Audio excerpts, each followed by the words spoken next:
Olá pessoal, como é que vocês estão? Estão bem, né? Eu estou bem, né? Eu quero apresentar aqui um livro bem interessante, né?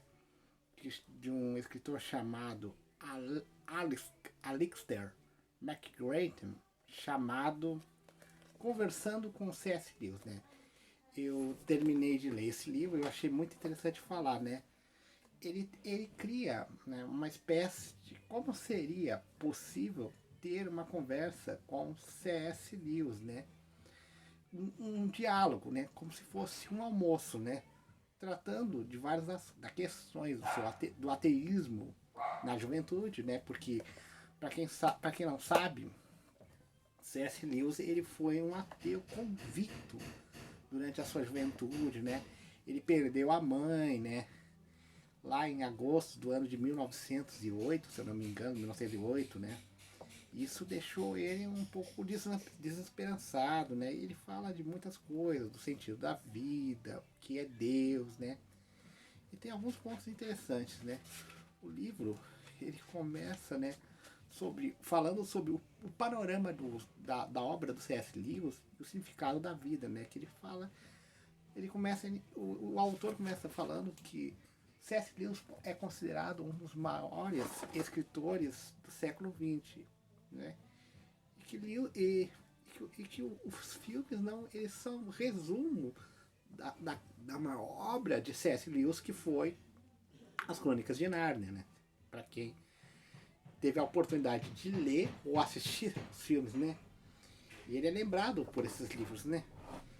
E ele tem um mundo muito rico, imaginário, né? Como é mostrado no prefácio, né? Depois, o primeiro capítulo já começa com uma pergunta: qual é o significado da vida, né? Qual é o significado da vida, né? E daí aqui tem uma citação de um livro, né? Que não sei se foi publicado no Brasil, né? Que diz: eu acredito no cristianismo como acredito que o sol nasceu. Não apenas porque vejo, mas porque ele. Mas porque por ele vejo tudo o resto. Como se o sol iluminasse a visão de Deus. Essa era a percepção, né?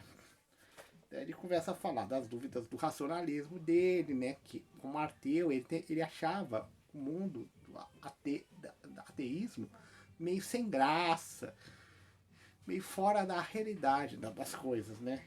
Isso era o que causava em Lewis uma estranheza, né? Teve a conversa dele com Tolkien, acho que em 1931, se eu não me engano, né? E ele cita várias coisas, né? No discurso que ele fez chamado O Peso da Glória, ele diz o seguinte: a carga ou a carga ou o peso ou fardo da glória do meu vizinho deve descansar diariamente em minhas costas.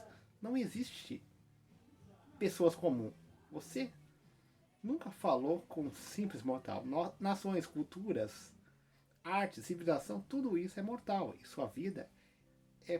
e sua vida é para a nossa como a vida de um mosquito. Ele compara a vida humana como se fosse a vida de um mosquito, né?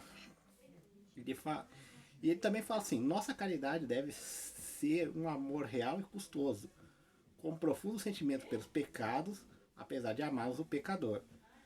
Ao lado do próprio Santíssimo Sacramento, seu vizinho é o objeto mais sagrado apresentado aos seus sentidos. Isso foi o que Lewis diz. Aí lá no segundo capítulo ele fala de velhos amigos em quem confiar, né? Que ele fala das amizades que ele teve, né? E ele fala das amizades que ele teve, né? Depois ele fala sobre a Nárnia, né? E a importância de suas histórias, né? Depois ele fala, específico no capítulo 4 ele fala sobre Aslan e a vida cristã, porque Aslan foi. Depois ele fala sobre fé e a arte da apologética, né? Depois ele fala do aprendizado do amor, né? Que é o capítulo 6, né? Também temos o 7 que ele trata superando o sofrimento. Ele fala do problema da dor, né? Que ele escreveu 2 livros, né?